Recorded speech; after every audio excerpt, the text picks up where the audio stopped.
Hello and welcome to another video from Midas Touch Toys, Games and Collectibles. And today we are looking at the 1992 release by Matchbox from their Thunderbirds series of die-cast vehicles and playsets. And this particular set we are looking at today is of the Thunderbirds Rescue Pack, which contained Thunderbird 1, 2, 3, 4 and the Fab 1. And they were all designed in size comparisons so that they could all fit in the Matchbox Tracy Island. Okay, anyway, this is the box it comes in. And the top left hand corner you've got the Matchbox logo, and it says Thunderbirds Rescue Pack. And you can see on the front you've got TB1, Thunderbirds 1, you've got Thunderbird 2, you've got Thunderbird 3, Thunderbird 4 and the Fab 1. And it says 1992 ITC Entertainment Group Limited, licensed by Copyright Promotions Limited. And you've got the International Rescue logo, and it says 5, 4, 3, 2, 1. Thunderbirds are go. Dun, dun, dun, dun, dun, dun, dun, dun, dun. Okay, that's the front of the box. Now, before we have a look inside, let's turn the box around and see what we got printed on the back. Okay, so I'll turn the box around, and it's not a great deal of information on the back. It says Matchbox Thunderbirds Rescue Pack, and then you've got Fab 1, Thunderbird 3, Thunderbird 1, Thunderbird 4, and Thunderbird 2. And it says Tracy Island Electronic Playset. A fully operational electronic playset with realistic rocket sounds and pilot voices. Open the hanger to reveal Thunderbird 2. Tilt the launching ramp, open the blast shield, fold back the palm trees, and launch. Thunderbird 1 and Thunderbird 3 both have secret silos underground, which can be launched through doors under the pool and the roundhouse. There's even a cave to launch Thunderbird 4. Vehicles not included. Thunderbirds are go. Now, you've got to remember that this was 1992 when this was released, when Thunderbirds was suddenly back on primetime television for the first time since the 1960s. And it was so popular that the Tracy Islands completely sold out. You couldn't get them for love or money anywhere. And then to try and make things easier as Christmas was approaching, Blue Peter came up with a design to make your own Tracy Island. So there we are. I've digressed again, but there's a little bit of trivia information for you. Okay, and on the right hand side is you've got the Matchbox Toys information, copyright information, and the contactable details. And at the very bottom, you've got the part number, which is TB700. Okay, so that's the back of the box. Now, I'm just going to move the box forward and drop it down a sec. I will just zoom out a little bit so we can see the whole length of the box. So it says Matchbox Thunderbirds Rescue Pack. You've got Fab 1 and you've got the International Rescue logo. If I turn the box to the side, and again, we've got a similar thing. We've got Matchbox Thunderbirds Rescue Pack, and you've got Thunderbird 1 there, and again, the International Rescue logo. If I turn the box to this side, it says Matchbox Thunderbirds Rescue Pack, and you've got Thunderbird 4, Thunderbird 2, and International Rescue logo. And on this side, again, you've got Matchbox Thunderbirds Rescue Pack, Thunderbird 3, and International Rescue. So you've got all the Thunderbirds machines going around the box. And that's that. And then if we lift up the box, lift up the lid, let's just pull it forward, and we'll have a look at the back of the lid first of all, because that gives us the personnel of International Rescue. So let's just zoom in on that back board. So it says Matchbox, Gordon Tracy, Acronaut of Thunderbird. Gordon is the great joker of the Tracy family and great adventurer. He enjoys skydiving and water skiing and is one of the world's fastest freestyle swimmers. Serving in the submarine service and World Acronaut Security Patrol, he is a real expert in underwater challenges. Virgil Tracy, the most serious of all the family. Virgil is highly qualified to deal with the most complex machines carried by Thunderbird 2. Virgil has no sense of fear and has nerves of steel in the most dangerous of rescue. Alan Tracy. Alan has piloted Thunderbird 3 many times to the moon and Thunderbird 5 and shares terms on the space station with his brother John. If there is a reckless one in the family, it must be Alan. He once built a rocket which shattered a window in the Colorado University. His father then decided that astronaut training was the only thing that would give Alan a sense of responsibility. Lady Penelope, the British agent for international rescue. Lady Penelope Crichton Ward operates from her stately home. To the outside world, she is one of the idle rich, but to enemies of world peace, she is charming, deadly, and dangerous. Parker. Taking the central driving seat is Parker, who, when not at the wheel, keeps Fab 1 in tip-top condition. Lucius Parker, sometimes known as the Nose, was chosen by Lady Penelope for his ability as the finest safe breaker in the world and his mechanical knowledge of cars, not to mention his faultless loyalty to her ladyship. And finally, Scott Tracy, the eldest of the Tracy boys. Scott served in the US Air Force, gaining many decorations for valour and bravery. His duties include the control of the organisation whenever his father is away from the island's headquarters. He is also co-astronaut for Thunderbird 3. The responsibility of assessing the disaster situation and what crafts to use is down to Scott, because he's usually the first to arrive on the scene. He is extremely knowledgeable and wastes no time in making major decisions. Okay, so that's the backboard. What I'm going to do now is I'm going to lift the board up, I'll lift the box up, fold the board back, and let's have a look at the vehicles in the tray. Okay, so we're looking at the tray. I'm just going to play around the lights, actually. That's a bit better. So at the top, you can see the Matchbox logo again there, and it says Thunderbird 1. And you can see Thunderbird 1 just behind the window. Thunderbird 3, again, just behind the second window. Thunderbird 2 at the bottom. Thunderbird 4 in the middle there, and Fab 1 at the very bottom. And it's got Aegis 3 Plus, International Rescue, 54321, Thunderbirds are go, and the International Rescue logo again. I think what I'm going to do now, I probably shouldn't do this, but I'm going to untape the side of the box, and I'm going to take the tray out so we can have a good look at the actual vehicles themselves, rather than through the window. Okay, so look at that, don't they look cool? So we have got Thunderbird 1 at the top, Thunderbird 3, Thunderbird 4, Fab 1 and Thunderbird 2. So I'm going to start by, let's just move that back a little bit and let's adjust the camera. I'm going to start by taking out Thunderbird 1, if I can. I don't want to damage him. There we go. I've managed to pop him out. So let's just put that back up there. So there we have Thunderbird 1. Now Thunderbird 1 I know has these fold in and fold out wings, so you can see that they fold in and fold out works. That's the only functionality on the model. It is die-cast metal, so all this section is metal. The wings are obviously plastic. The tip is actually the tip is rubber. And the bottom section there with number 1 on it is also plastic, and the edges, the flaps around the bottom there are also plastic, and obviously the bottom section there, which is all part of the flaps, is plastic.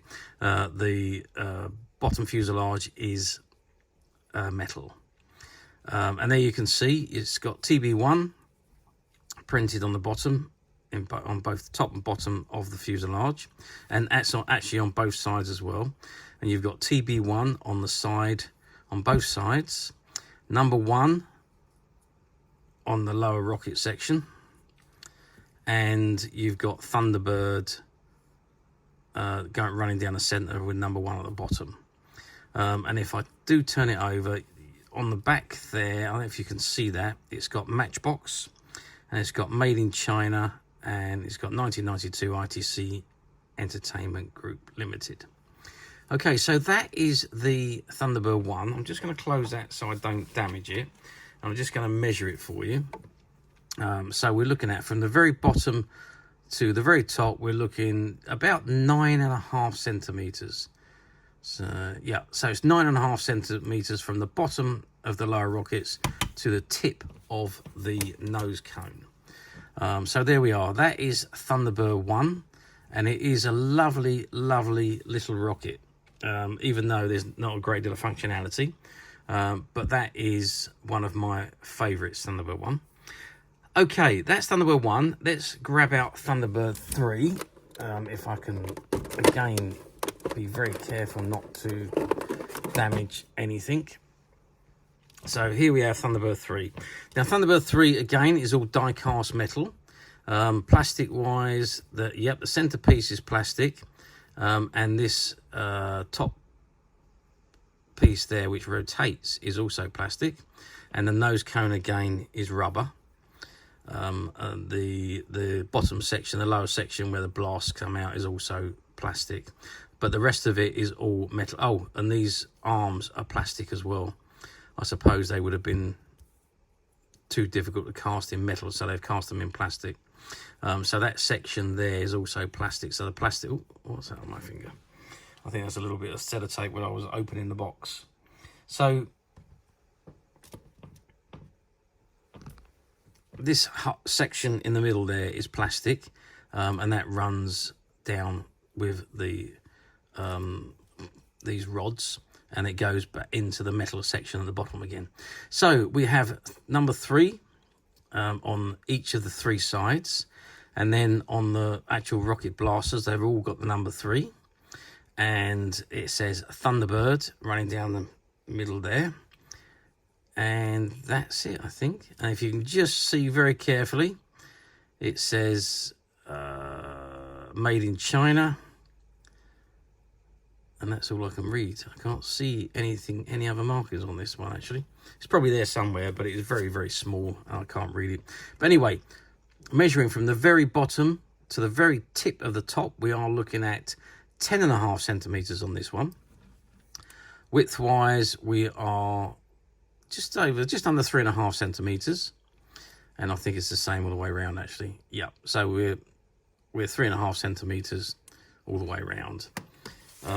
Great, again, wonderful looking model, a Thunderbird 3, but sadly there is no functionality. The only thing I can see that moves is this plastic section at the top there, and I don't know why that moves. Maybe I probably shouldn't be moving, but there we are. So that is Thunderbird 1 and Thunderbird 3. You can, if I put them together, you can see there is a slight difference in size. Thunderbird 3 is slightly larger than Thunderbird 1. Which is as it was in the TV series. Okay, let's go with Thunderbird 2 next, which is the big one, which was always my favourite. I'm going to struggle to get that out, but we've managed it. So, Thunderbird 2. Let's just zoom out a little bit so I've got more room to show you this one. So, Thunderbird 2, a beautiful looking model. Again, it's fully die cast. There are some plastic bits, which is the rocket sections at the back and the legs and the buttons. But that is the only plastic on this particular one. If we pull back the button at the bottom, that drops the Thunderbird 4 pod. And again, that is all plastic apart from the wheels on the bottom. The wheels on the bottom are plastic. Now, I'm guessing that the door is plastic as well. Yeah, so the door is plastic, and yeah, the insides, in fact, I think that whole lower section is plastic. So it's die cast on the top, plastic on the bottom, but that's where your Thunderbird 4 will pop in. Okay, and it just literally pulls down and closes back up again. Now you've also got 2 buttons on. If you can just see that there, which holds Thunderbird the pod in. It locks into position, and as soon as you release it, it drops out. So that's just to show you how it works. And there's an indentation on the back of the pod where that plastic section sits to hold it into position. Okay, so let's press the buttons. Okay, one leg come out, the other one was a little bit sticky, but it's the first time this has ever been out the box, so I'm not surprised it's a little bit sticky. Let's go again the other side. They both popped out. I'll just pop those back in again. We'll try that again. Now that I've done it once, they should pop out again. Yes, this one's a little bit sticky. It does release. It's just a little bit sticky, so it just probably needs just a little bit of oiling. But there we are. That is Thunderbird 2 with the pod. And then, of course, we can pop the pod back in from underneath. So you just raise the pod back up, all the way up, and lock it into position. And there we have Thunderbird 2 complete again. Now, size-wise, let's measure Thunderbird 2 from end to end. So from the nose cone to the back of the rockets, we're looking at 15 centimeters. If you measure across the wingspan, we're looking at about 10.5 centimeters. And if you measure height wise with the legs down, so from the bottom of the leg to the top of the fin, we are looking at 6 centimeters. But if we fold the legs up, the standing legs up, let's put them away. Then we are looking at 4 centimeters. So that's when Thunderbird 2 rolls along on the floor and then lifts up and then blasts off. Okay, so that is Thunderbird 2, which just happens to be my favorite Thunderbird machine. Okay, let's have a look at the Fab 1. Now, for those of you that have been watching our videos, we have actually done a video on the Fab 1. So I'm not going to spend too much time on it. But it is obviously Lady Penelope's supercar. 2 wheels at the front, 1 wheel at the back on both sides.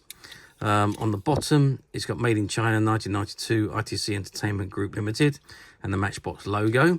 It is die-cast metal all the way around, but you've got the plastic roof, which is obviously transparent, and you've got the grills section is all plastic, and the underneath is all plastic. So pink, not usual pink paint of Lady Penelope's car. Lengthwise, we're looking at 8 centimeters. Widthwise, we are looking at 3 centimeters, and height-wise, from the bottom of the wheel to the top of the canopy, we're looking 2.5 centimeters. So that is Fab 1, and you've got Fab 1 on the number plates on the front and the back. And yeah, that's about it for Fab 1. As I say, I'm not going to spend too much time on Fab 1 because we have done a video on that particular model, because all these vehicles were also available separately in their own packets, and that's what we have previously done a video on of Fab 1. Okay, let's take out Thunderbird 4. Now Thunderbird 4, obviously the miniature, and it sits inside the pod, and inside at the back there it says ITC Entertainment 1992, Made in China, and so on. So you can see this one is completely die-cast metal. I'm not actually sure about the rudders, actually. I think the rudders might be plastic, but the rest of it is all die-cast metal, which is nice to see. So size-wise, you're looking at 4 centimeters long by 2 centimeters wide, and you've got a height of 2 centimeters as well from the bottom of the sub to the top of the fin. So that is Thunderbird 4. Now if we drop the pod out of Thunderbird 2 again, and pull down the